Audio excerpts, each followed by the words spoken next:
This is the trade guy. Hand him your entire team and he'll trade you back 6 brand new, completely random Pokemon for free. Now you might be saying, wait, I don't recognize this guy from Pokemon Emerald. Well, that's because this is Emerald Rogue, a fan game by Pokabi that reimagines the GBA classic as a roguelike game, with random routes, Pokemon, gym leaders, and special events. And I'm gonna beat Pokemon Emerald Rogue by collecting all 8 gym badges and conquering the league, with the caveat that I have to exchange all my Pokemon every time Trade Guy appears, no matter how good my current team is. Anyway, there's someone very special I'd like you all to meet. He's strong. He's been reliable for over 2 decades and counting. It's the king himself, James, the Scizor. He will be my starter for this run, as he is for most of my Emerald Rogue playthroughs. James's great typing, solid damage output, and held amulet coin will allow us to steamroll through the early game while building a comfortable nest egg of Pokédollars. Well, until we inevitably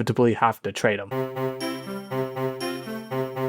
The run officially begins, and I'm plopped down into the overworld map. Here I can choose which area I'll visit, and that will affect my path for the remainder of the section. I ultimately chose to enter the calm, confusing route. The calm part signifies the difficulty, meaning this area will have fewer trainers, but also less valuable loot. The confusing part indicates this route is home to psychic Pokemon, exactly 1. And the route part indicates, yeah, I don't know. I ended up snagging Ralt, Drifloon, Aeron, and Emolga, while ignoring Scyther since I already have its better big brother. After clearing the first area, I was presented with 2 options: head into a tougher route teeming with dark types, or an average route littered with rock types. I went with the latter. This is basically the gameplay loop of Emerald Rogue. Visit areas, collect items, watch Scizor one-shot everything, level up, and prepare for the gym battle at the end of each section. James is understandably quite strong for this point in the run. He has no issues helping us add a 6th Pokemon to the roster, but maybe this guy will pose more of a threat. Our rival for this run is Alola's acclaimed edgelord, Gladion. He leads off with Petilil, which James one-shots, but wait, that's just the appetizer. Gladion's real ace is someone we all know, his iconic partner.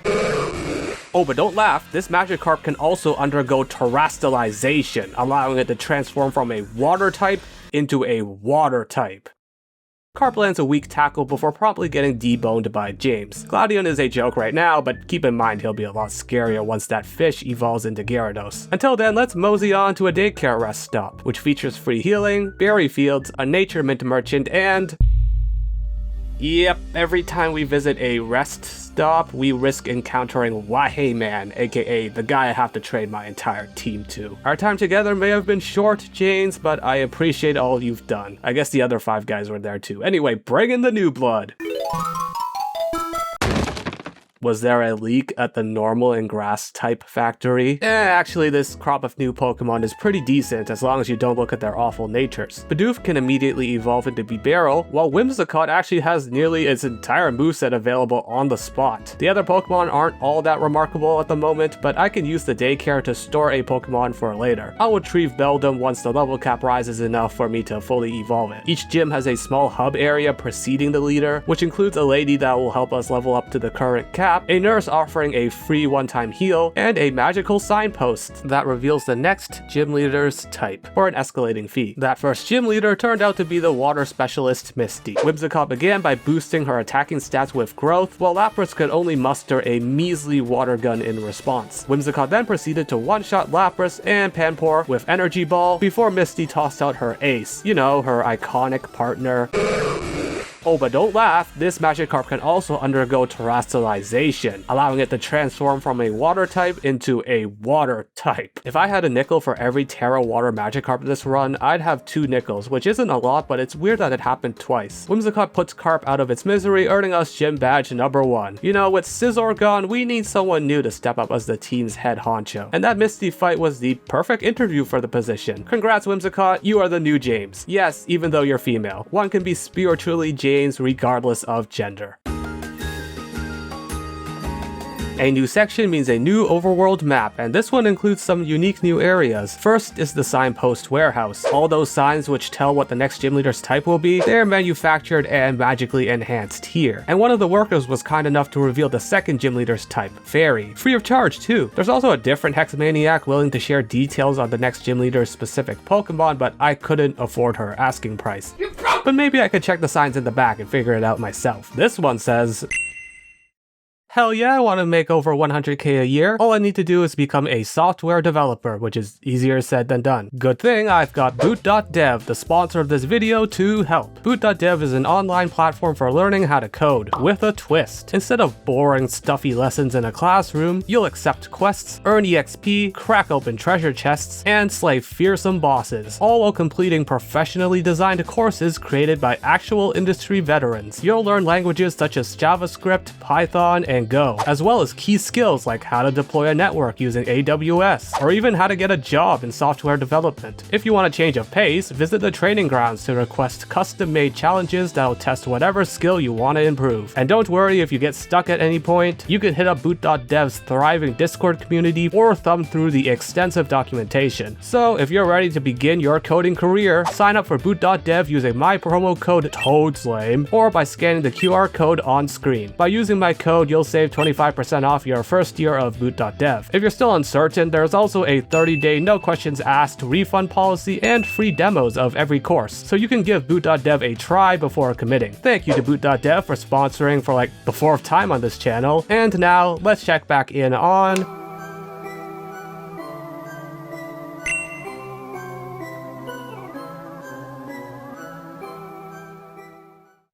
Damn, even the ghost girls don't want my broke ass? Is there anyone who'll give me the time of day? Wait, I don't have to trade my entire team to this guy right now. No, this is a game show where we gotta guess up to 6 mystery Pokemon cries, with each correct guess increasing the value of our reward. I easily guessed all 6 because I was a lonely child growing up. And my reward was a Lunalium Z crystal. If you wanted to know what the 6 Pokemon cries were, I'll play them all for you right now. Okay, let's talk rules. Megas, Z-moves, and terrestrialization are on, while Dynamax is off. I also randomized the boss trainers, meaning any gym leader or Elite Four member from any region can show up at the end of each section. Finally, I'm on average difficulty, which is how I usually play Emerald Rogue. Sorry to those who wanted to see me squirm in hard or even brutal mode, but you know, I'm gonna do another Emerald Rogue video eventually, guys. My next stop on this run was a tough, fierce route, home to Dratini and Lapras, and that's it. What a good route. Unironically though, a tough route means more trainers, more money, and more opportunities for Whimsicott to flex her might. I thought it was going to be a lot tougher after we lost James the Scizor, but James 2.0 and even some of the other party members have really stepped up and blown away my doubts like a moonblast to the face. Onward then, to the second gym.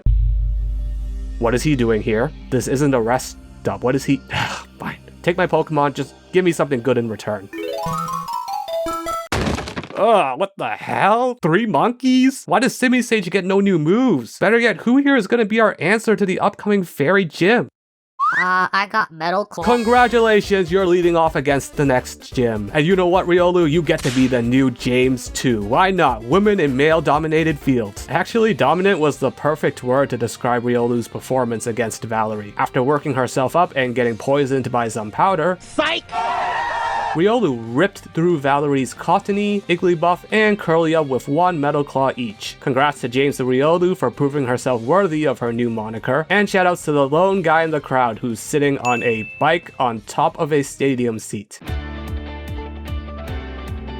Another gym split, another visit to the warehouse. This time we're expecting a ghost gym leader who will lead with Litwick. But before that, we gotta shake down trainers for their pocket change at the battle tower. The first of the 4 trainers knocked out our Panpour, but the rest of the battles were smooth sailing and gave enough EXP to evolve Meowth into Persian, Luxio into Luxray, and James the Riolu into Lucario. In particular, I want to highlight Persian since he can now use Payday to farm even more money on top of Amulet Coin. Beating all the battle tower trainers netted us a sweet reward of 5 rare candies, which will allow us to go over the level cap for any given split, but I'll be saving them for later. Now let's finally spend some of our hard-earned dough and sell off some junk at the Mart stop. First thing of note, no Mr. Randoman here. Yes, that is his actual name. Second note, since our team will be experiencing a lot of turnover, I'm better off stocking up on universally useful items that'll get value no matter the Pokemon I have on hand. That's why I picked up 2 TMs, U-Turn and Flash Cannon, putting us in good position to take on the 3rd gym leader,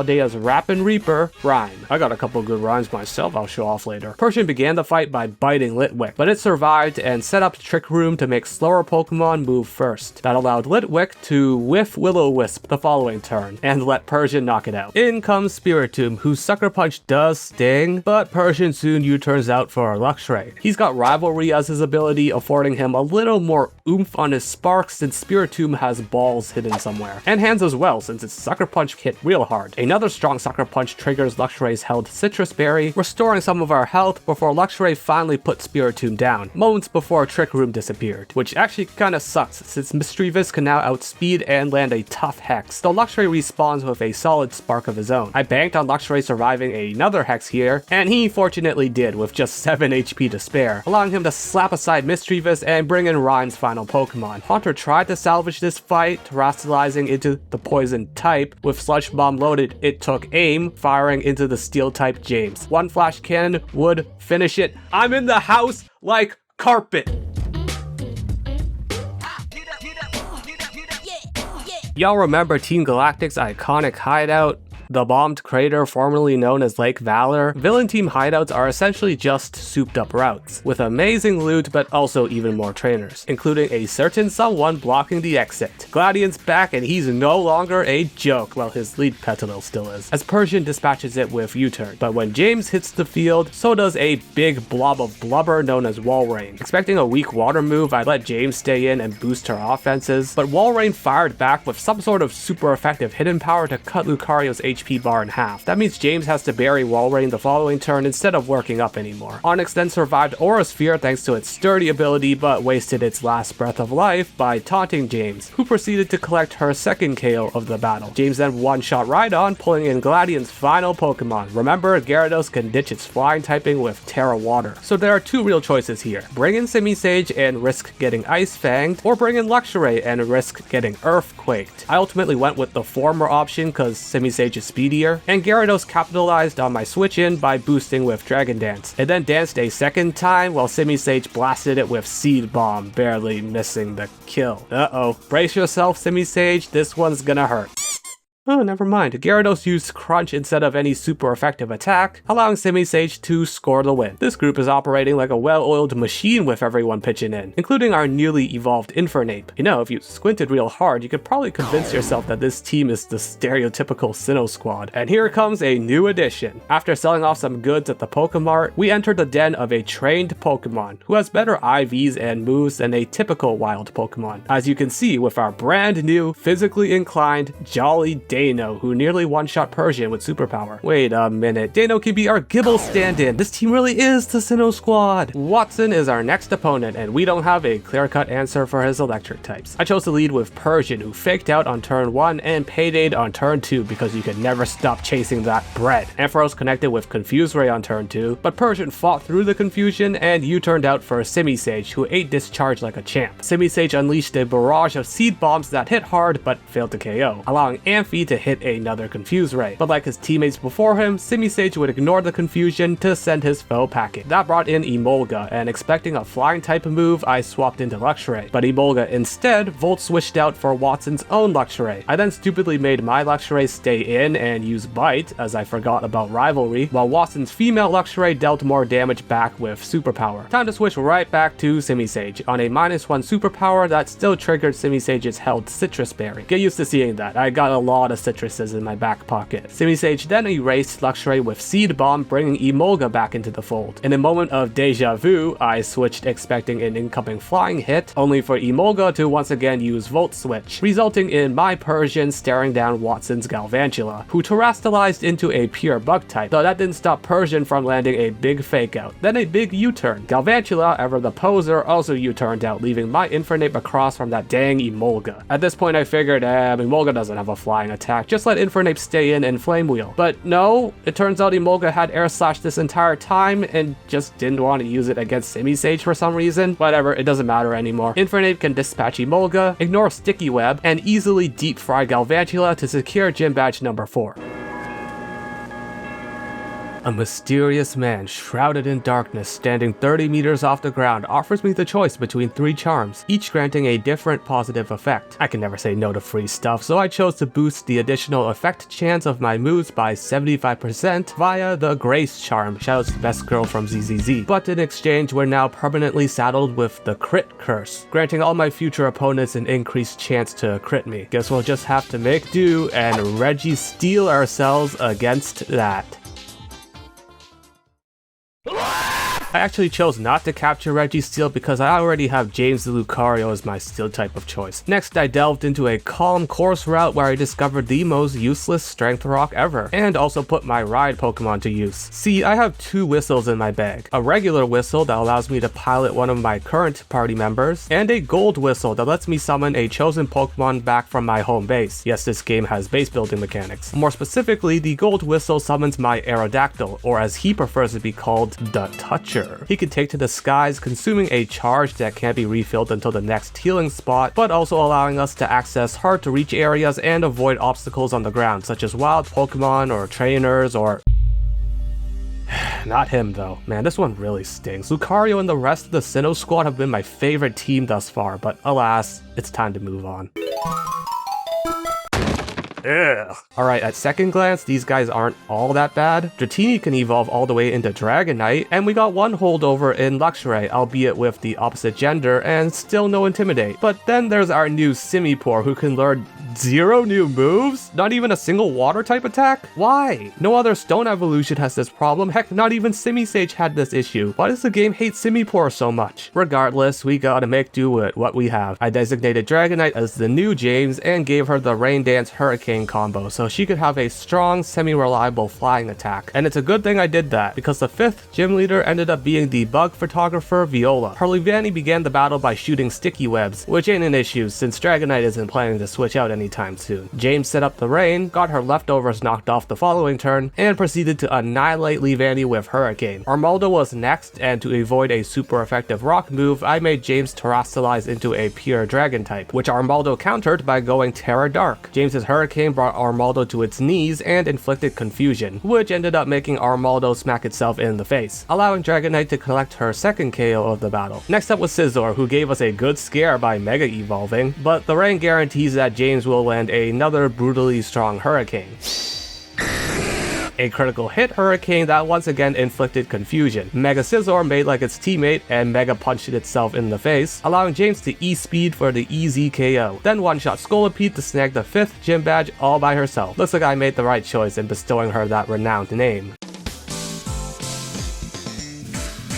It is getting to the point in the run where we're better off avoiding enemy trainers than fighting them. Remember, the crit curse is still active and trainers are now packing pokes like Garchomp. I had to sacrifice my highly coveted and very useful Simipour just to take down this guy. It was a real tragedy that couldn't be eased by my new, far superior Samurott. I then finally visited my first battle prep rest stop of this run. This one differs from the other rest stops in that the shops carry held items, Mega Stones, Z Crystals, and Terra Shards. There's also a move tutor, a move deleter, and a guy who will suggest competitive movesets for all of your Pokemon, such as Flame Orb Luxray. I bought some splashable held items here and changed some of my Pokemon's natures using mints, though I unfortunately couldn't find any Mega Stones or Z Crystals worth using. Then I dove headfirst into another route where I failed to heed my own advice and lost Gothitelle and my Amulet coin in a trainer battle. Didn't really matter in the end though, partially because I filled the vacant roster spot in a jiffy, but also because of Mr.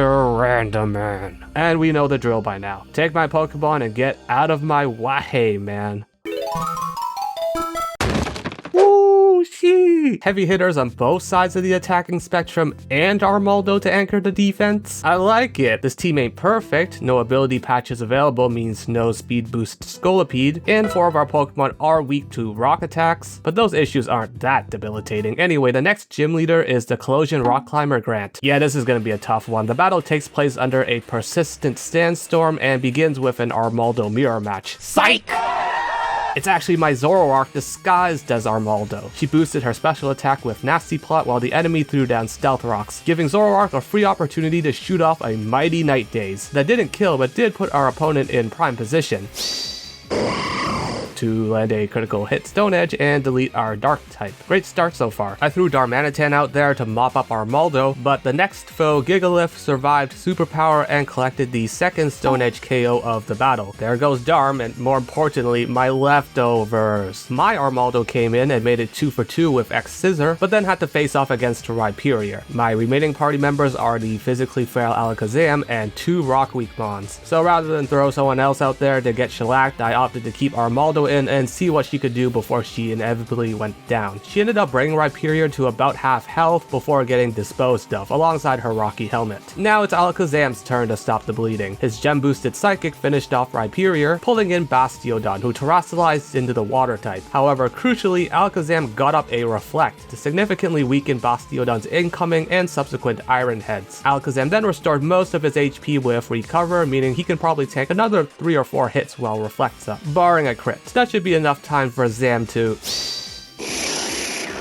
nearly one-shot Bastiodon with a critical hit. Our foe did retaliate with another Iron Head, but ultimately got its brains blasted to end the 6th gym battle in our favor. We may have lost half the team, but brighter days are ahead, especially with Alakazam leading the charge as the new 5th holder of that prestigious kingly title.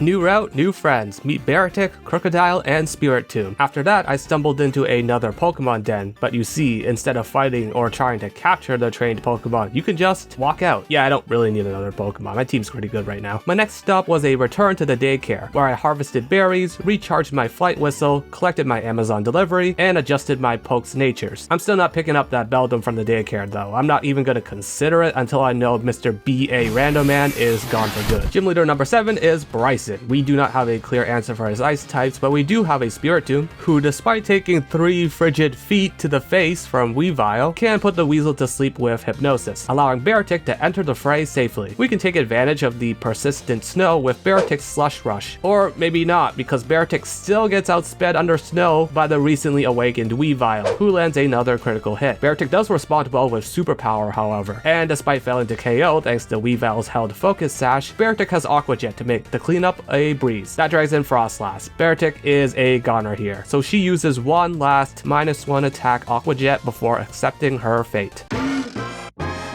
But wait, Frostlass's Poltergeist fails because Beartic isn't holding an item, and for some reason the enemy AI never opts to select a different move, which means we can stay in and slowly whittle down Frostlass while it keeps spamming ineffective Poltergeists until Beartic eventually scores the unlikely KO. This wasn't some grand scheme of mine or anything, I genuinely forgot to equip an item onto Beartic before the fight. Or on half my team for that matter. I am so good at Pokemon. Speaking of good Pokemon, I didn't want to just sack Beartic after that performance, so I swapped in Spiritomb expecting a superpower from the enemy Beartic, but instead got throat chopped, sending Spiritomb to the grave. I then brought back my Beartic to throw out her own superpower, but she missed the KO, then got KO'd herself. So ultimately my desire to preserve Beartic's life ended up with me losing 2 Pokemon. My B. Fortunately, Weavile is here to clean up. She silences the enemy Beartic with Night Slash, stares down Glalie as it Mega Evolves, then gets to work on toppling the foe. Night Slash doesn't even bring Glalie to half, but it just hurls a layer of spikes, letting Weavile get in another good shot, though again, no KO. However, Glalie's Earthquake fails to move the needle, allowing Weavile to finally knock out the foe and claim our 7th gym badge. There was a trainer hidden there? Oh my god, the tuber was so short that he was obstructed by the tree line. Actually, this entire route is infested by other people. That's it. Call in the Toucher. I soon visited another signpost warehouse where I learned 3 key facts about the next gym leader. They specialize in fighting types, their lead poke is Conkeldurr, and their strongest mon will be Emboar, who I presume will also Mega Evolve. I could probably count on Alakazam to handle all of that. Maybe I can procure an Alakazite 2 at the next rest stop to make that sweep even easier. Oh, it's you. Hey, don't look away from me, I'm talking to you. All right, let's see what this mustachioed freak's got cooked up for us this time. Oh my god, Reshiram, and Old Faces, and Crocodile, and Armaldo, plus Bisharp, Snorlax, Gengar? Oh, now this is a squad that struggles against fighting Pokemon. Good thing we won't be seeing any real soon. Before taking on Hala, I finally used the 15 rare candies, burning a hole in my back pocket. 5 of them went to Reshiram so it could hit level 90 and learn Blue Flare, while the other 10 candies went to Gengar, our lead Pokemon for the 8th and final gym battle. Gengar immediately put Hala's Conkeldurr to sleep, then ate its dream without consequence and finished it off with Shadow Ball, inviting in Hala's strongest Pokemon. As I predicted earlier, Emboar would Mega Evolve, only to fail Sucker Punch because Gengar clicked Hypnosis, and missed. Don't worry, she landed the second attempt. Gengar's Dream Eater ripped through Emboar's HP bar, but the Warrior Pig woke up and unleashed a mighty Flare Blitz, sending Gengar to the absolute brink of death, but not death itself. I thought she was a goner, but Gengar hung on, restored a bit of her health with her black sludge, put Emboar back to sleep, and ate its dream one more time, downing the pig and putting herself back into the yellow. Toxicroak came out and proceeded to fail Sucker Punch before Hypnosis connected again, and Gengar's subsequent Dream Eater not only one-shot the 4 times weak to Psychic foe, but nearly restored Gengar's entire HP bar. Unfortunately, the gravy train ended there, as Gengar finally missed a Hypnosis and was subsequently torn to shreds by Scrafty's Black Hole Eclipse. At least she went out like a champ. Speaking of champ, Reshiram entered the field and knocked out Scrafty, bringing in Hala's final Pokemon, Machamp. Fearing Stone Edge, I made Reshiram terrestrialized into a pure Dragon type. Machamp then went for the biggest IQ play of the entire run. The best move you can pull off against a Pokemon with legendary tier stats and a Blue Flare waiting on deck. Terra Steel. Thanks for the laugh, Machamp, and thank you Hala for our final gym badge. Welcome to the end game. From this point on, we won't have access to the nurse, the level up lady, or the hit signpost before each major battle. In this time of need, we need the services of an old ally, James the Scizor. This is a different Scizor, as you can tell by it having the fairly useless light metal ability, but spiritually, this is James again. Scizor's not the only new addition I'm looking at though, because we soon come face to face with my personal favorite legendary Pokemon, Rayquaza. Now, catching a Pokemon in Emerald Rogue is significantly easier than in the official games. It's not uncommon to just snag them at full health here. But that doesn't mean catching a legendary is any easier, as they begin the battle enraged, gaining an Omni boost to every stat and preventing the use of Pokeballs until the legendary is brought down to 1 health. That's why I let off with Crocodile to nullify the attack portion of that Omni boost with Intimidate and pepper Rayquaza with super effective outrages. But instead of fighting back, Rayquaza opted to just rest, and it stayed asleep for quite some time, even after Crocodile's rampage ended and he hit himself in the face. Eventually, Crocodile locks in and resumes his outrage, but Rayquaza awakens and undoes all of our damage so far by resting again. This cycle of Crocodile outraging and Rayquaza honk shoo me continues for a few more turns, before Crocodile eventually brings Rayquaza down to the red. One more foul play brings Ray to 1 HP, finally ending its rage and allowing us to attempt a capture, though the giant enemy Serpent does also awaken, and finally starts swinging, forcing Crocodile to consume his Citrus Berry. I bring in Scizor to tank another outrage, while Rayquaza exhausts itself into confusion, which means it's finally time to chuck some balls. Fastball number 1 is a no-go. Fastball number 2, no dice either. The battle's gone on for a while though, so maybe a timer ball will do the trick. Yeah, boy! Bye-bye, Bisharp. Hello, Rayquaza. Big Green here did arrive with a modest nature, but I used one of my few remaining nature mints to change that, and shifted its moveset to be more physical. Come on, man. Look at this T. Look at all that raw firepower. The only trainer who could realistically halt our momentum at this point would be someone like her. Since I had no way of knowing which Elite Four member I was gonna face, I ended up leading Rayquaza against the Fairy Specialist Mina. Fortunately, Ray can drop its Dragon typing by going Terra Flying. It boosts with Dragon Dance while Wigglytuff barfs Stealth Rocks everywhere. I greeted for a second Dragon Dance, and Wigglytuff's supposed punishment was just a Hyper Voice. That lack of a super effective attack probably explains why Mina switched out Wigglytuff for Weavile. Unfortunately for Mina, she's also let Rayquaza boost up to +3 attack and speed, allowing Ray to delete Weavile with extreme speed, collect enough XP to hit the level cap, and laugh in the face of Gardevoir's Mega Evolution, cause the power boost from Terra Flying lets Rayquaza's Fly deal nuclear levels of damage, as demonstrated against both Mega Gardevoir and Vaporeon. Despite the speed boosts, Ray still gets outrun by Whimsicott's Nature Power turned Moonblast, but remember, we're Terra Flying now. Moonblast ain't super effective anymore, meaning Rayquaza is free to one-shot Whimsicott and finally put Wigglytuff out of its misery, leaving just Mina's signature Pokemon, her iconic partner, Okay, I can excuse Vaporeon and Weavile, but Primal Groudon? Actually, it was no big deal, as Rayquaza wrapped up the battle by one-shotting Primal Groudon with Fly. You know, we already have one James on the team, but why not immortalize another? From this point forward, Rayquaza will be known as James Jr. We're playing late game Pokemon Emerald Rogue, baby. Trainers everywhere, megas everywhere. We smoking the Jolly Mint. Expensive TMs lying on the ground like garbage. We smoking the Sassy Mint. Preschoolers have Registeel and Dialga. It's late game Emerald Rogue, dog. It's lit. After somehow escaping that route unscathed, I stopped by a Pokemart and stocked up on a lot of TMs, including Draco Meteor and Earthquake, the latter of which replaced Rayquaza's Dragon Dance. James Jr. won't need that setup move anymore, given what it just got access to. Anyway, would you believe me if I said the second Elite Four battle against a toddler turned out to be my favorite fight of this entire run? It began under a raging sandstorm with James Sr. knocking off Bastiodon's leftovers before Stealth Rocks went up. I made Scizor go for back-to-back Swords Dances while shrugging off Bastiodon's back-to-back Earthquakes, but unfortunately +4 attack is still not enough for Bullet Punch to KO. Bastiodon promptly roared James out of the battle, but conveniently dragged in Armaldo, whose Rapid Spin removes the pesky Stealth Rocks. But Armaldo then gets rocked by a super effective Iron Head. At this point, I figured I'd just sack Armaldo for a safe switch-in.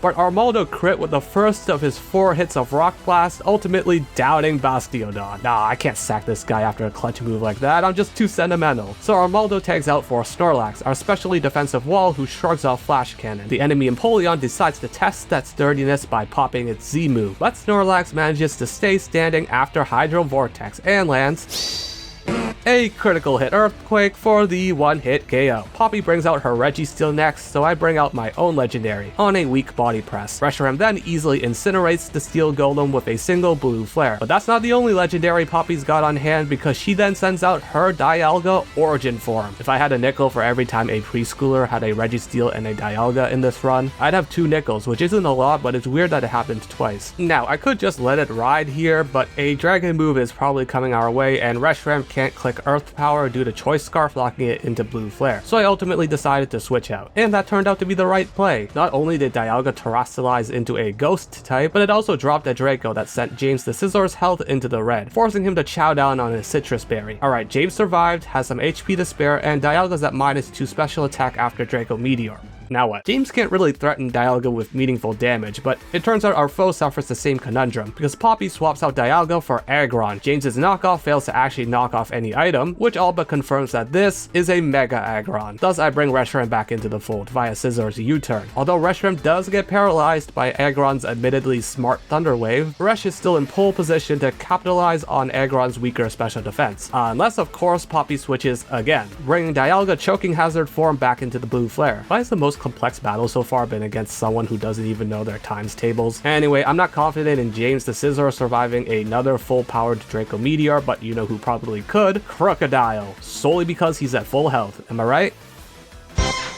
Yeah, I'm right. Crocodile hangs on with just 18 HP to spare, and now we can finally finish off this damn Dialga. Unless, of course, Poppy switches yet again. Mega Aggron flops back into battle, a bad idea, even before considering a critical hit. The crit wasn't necessary anyway though. Crocodile would have had enough firepower to bring Aggron low, then outspeed and finish it off the following turn regardless. Poppy reveals her final member, the Pokemon I most closely associate with Sucker Punch, so I wisely nullify that attempt by switching into James Jr. Remember what I said earlier about Rayquaza not needing Dragon Dance anymore? That's because upon hitting level 90, James Jr. got access to Dragon Ascent, a powerful flying move in its own right that also unlocks Rayquaza's Mega Evolution. Bisharp's Sucker Punch does sting, but Mega Ray's Life Orb boosted Cracked Field Earthquake stings 1,000 times worse. Just ask Bisharp and Dialga, who are both powerless to stop Jr. from finally securing the dub. Ooh, I love this team so much. Give me another Bozo to beat down anyone. This is a full rest stop. As the name implies, it combines all 3 types of rest stops into one area. So you've got the item shops here, and also the move tutor, the nurse, the daycare, the berry fields. This was gonna be the team, man! 2 insane legendaries and a well-rounded bunch to complement them, and now they're all gone.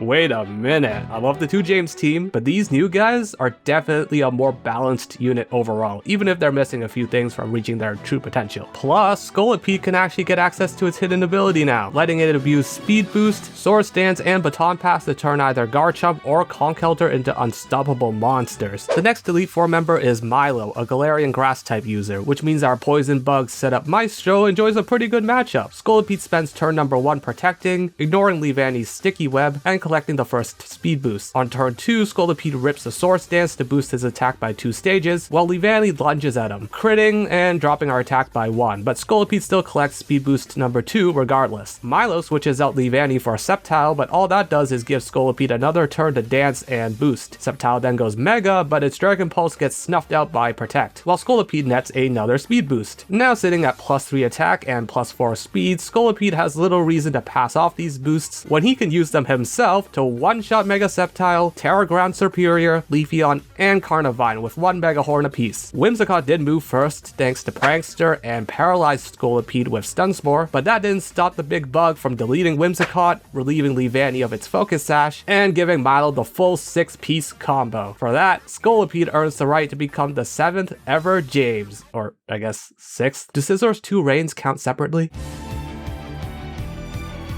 The last Elite Four leg began with an uneventful route that's only remarkable because Garchomp ripped a Fire Terra Blast to one-shot a Scizor. I bought that Fire Terra shard back at the last full rest stop, and this one decision would end up paying big dividends, such as at the Battle Tower. I know I said I wanted to try and avoid trainers in the late game, but that was before I had access to the foolproof strategy of boosting with Scolipede and passing to Garchomp so he can wreak havoc. My reward was 5 rare candies, 3 went to Garchomp and 2 to Conkeldurr before I walked into the room of the final Elite Four member, Acerola. Mr. James Scolipede can dance with Swords in Spiritoon's face. Will-O-Wisp won't matter anyway since he's switching out. Now we just gotta get in a Protect here to buy another Speed Boost turn and we'll be...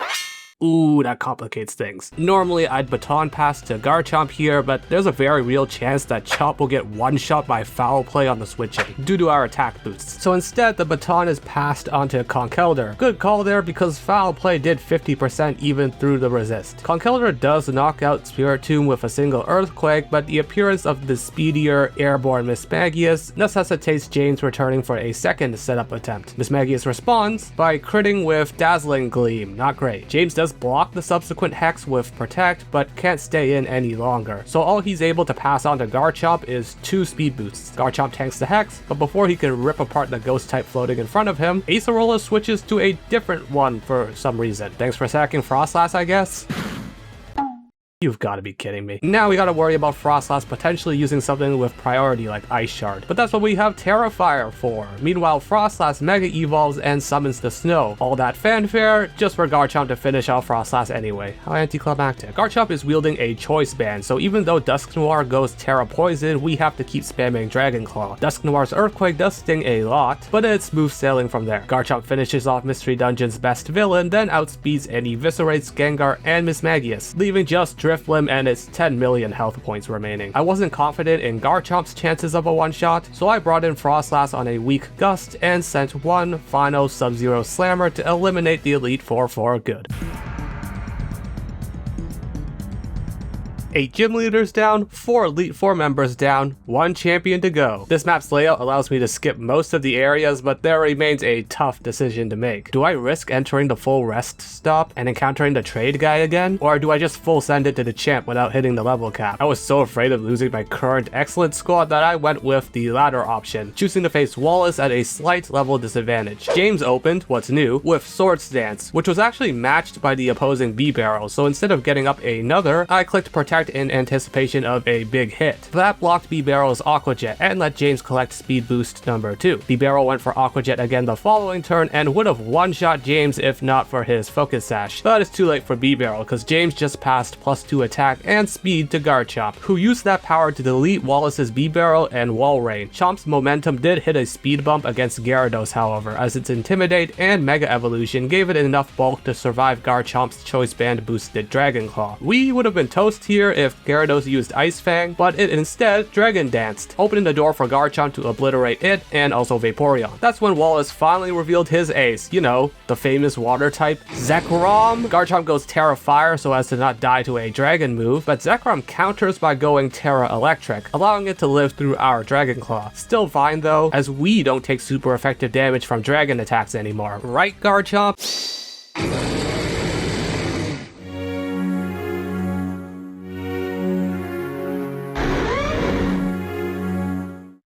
Alakazam hits the field, ending Zekrom with a gem-boosted Psychic and inviting in Wallace's final Pokemon. After how mean I've been to Simipour in this entire run, it should come as no surprise that Wallace's Elemental Simian wants my head on a silver platter. It rips off an absurdly powerful Hydro Vortex boosted by the permanent rain affecting the battlefield. Alakazam only survived this attack because he used Calm Mind right before tagging the Z move, but Zam can barely stand anymore, so I bring in Dusclops to handle cleanup duty. Armed with Will-O-Wisp, Hex, Pain Split, and Eviolite boosted bulk, Dusclops can remain steadfast and drain all of the foe's Hydro Pump PP thanks to pressure, forcing it into using weaker attacks like Grass Knot. Slowly, Dusclops chips away at Simipour's health bar before eventually landing the killing blow with Hex, officially earning us the title of champion. We are finally done with Emerald Rogue. Wait, why is the video still going? We got a mysterious 16th opponent to face off against, and this final section began with a reunion. Beartic is back to abuse dumb trainer AI once again, slotting into the vacant slot left behind by Garchomp's death. I absolutely had to visit a full rest stop before the final battle, and I braced myself for the trade guy's stupid face to appear, but miraculously, he wasn't there. There is only one explanation for this.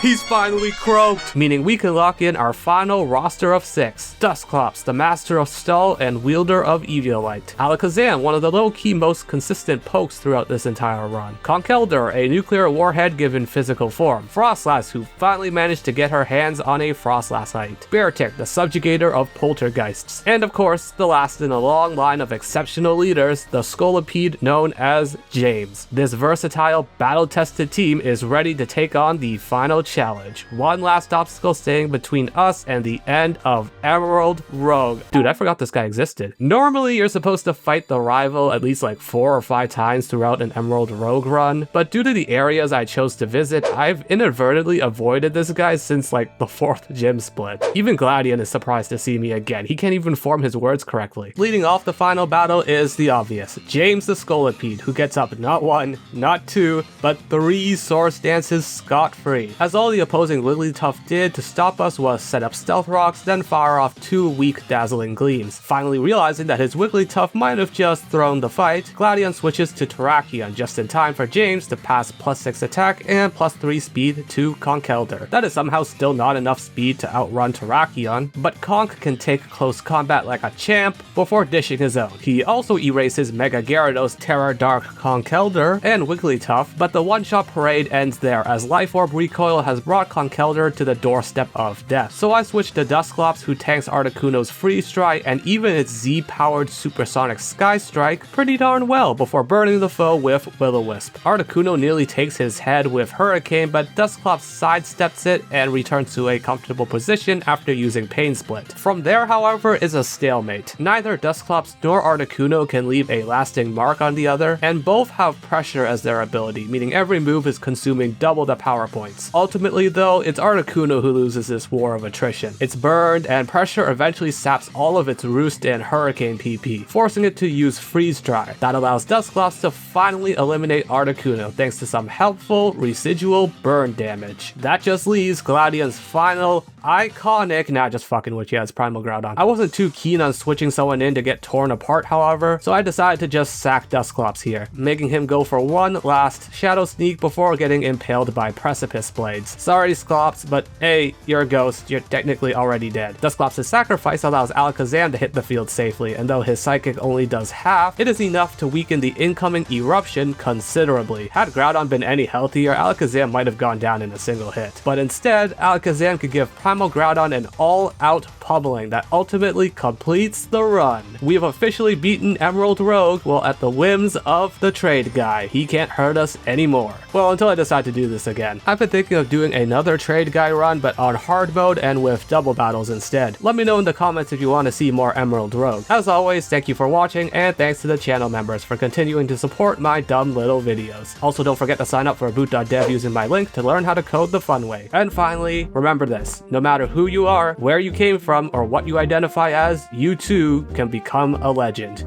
You too can be like James.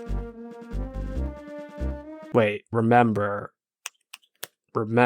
Oh, I forgot about Beldum.